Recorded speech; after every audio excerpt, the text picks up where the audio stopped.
I got you. Go.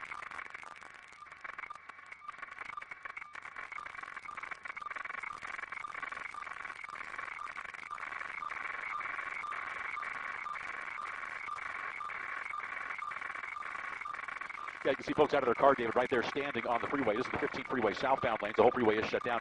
This is a portion of the 15 that comes down from the greater Victor Valley down towards San Bernardino. A lot of folks who make that run every day, they tell me they do it 75, 80 miles per hour. So it's real peculiar to see the complete freeway at a standstill. It's entirely shut down. And this is very rare to see. A brush fire that spreads across one section of a freeway, crosses a hillside, spreads across the other side of the freeway. So it's gone across about 8 lanes of traffic and spread into the land adjacent to the 15 freeway. And a number of those cars who just happened to be at the wrong place at the wrong time. They were in the line of fire. Well, I've driven near forest fires and near brush fires. For example, the one in Santa Clarita a couple of weeks ago, I drove by it while it was happening, but it never jumped the freeway, never got close to my car. But this, as you can see, these folks were on the freeway when the fire raced up that hill. It raced up very rapidly. Fires tend to do that. They go uphill much quicker than they do go downhill. And these folks just got stuck in the flames. Cars went up in flames, and boy, hopefully everyone got out in time. We haven't seen firefighters in their trucks and their vehicles moving into these vehicles, but we have seen at least one water drop. They brought in one of the water dropping helicopters. They dropped a bucket of water on at least a couple of those cars, but several are still going up in flames. Most likely a lot of damage to other cars who are stuck in that smoke-riddled area as well. So as you can see, all lanes are still shut down with the battle. Take a look at this hillside. This is kicking up a great deal of smoke. If you live anywhere, for example, in Palmdale, Lancaster, Mojave, maybe even as far as the Tehachapi Range, you may see some of that smoke. If you live in Hesperia, Apple Valley, Victor Valley, it's going to be a little bit more prominent. That's the area that's east of the Antelope Valley, up in the greater Victor Valley. And look at that plume. That raises up to, I would imagine, 12, maybe 13,000 feet up into the air, and we're in the middle of that. We're at about 8,500 feet, but off to the west, off to the east, that is, so we're clear of the smoke and our view isn't hampered. But you can see that fire line on the hillside just inside or just west of Interstate 15.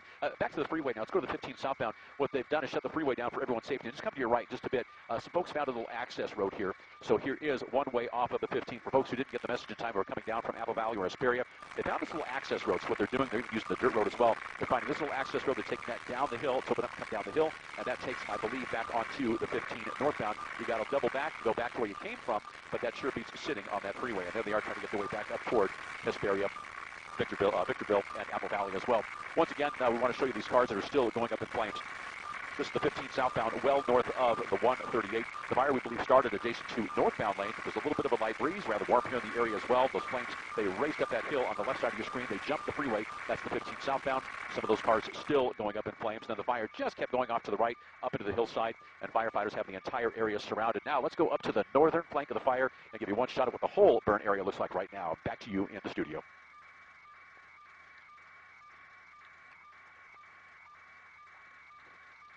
Thank you, Brian. Well, I mean, just so you know, the northern tip, that's what's getting close to houses. So that's one thing we're going to focus on, but cars are prominent now.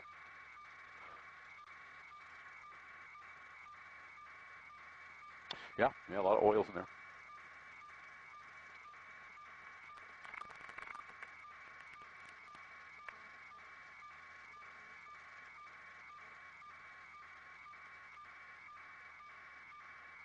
Yeah.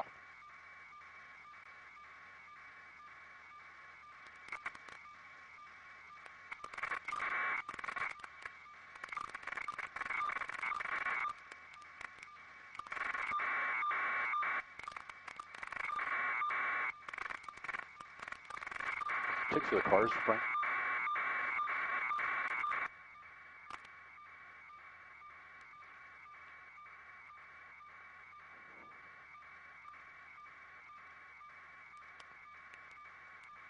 That's the shot.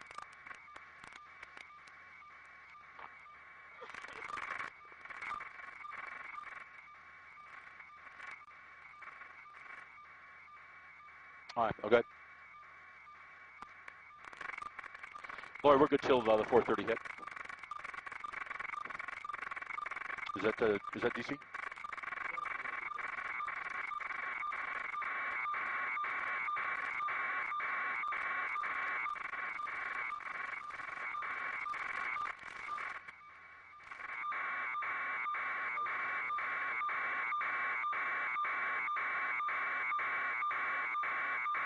I got you, Laura.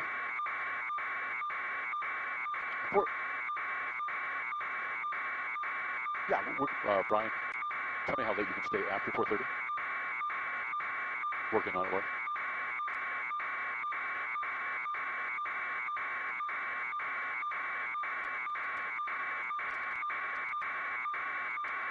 Lori, I can stretch it out, Lori, to 440. 440.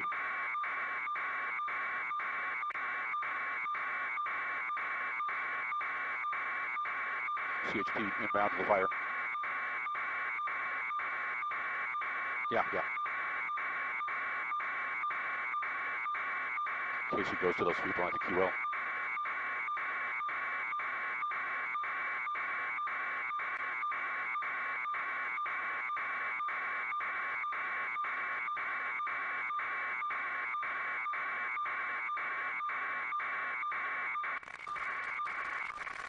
Is it? Is it explosive? Okay, flames first and then that.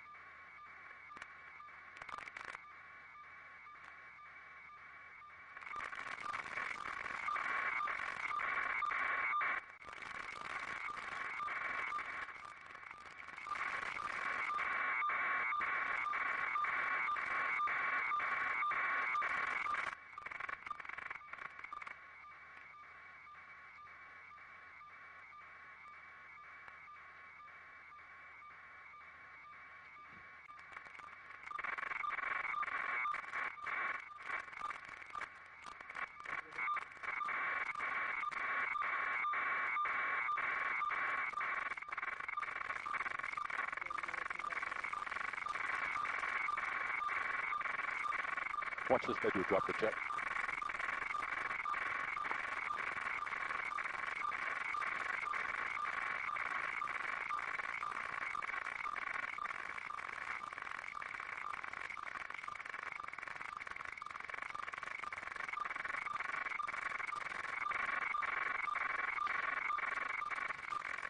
Let's drop.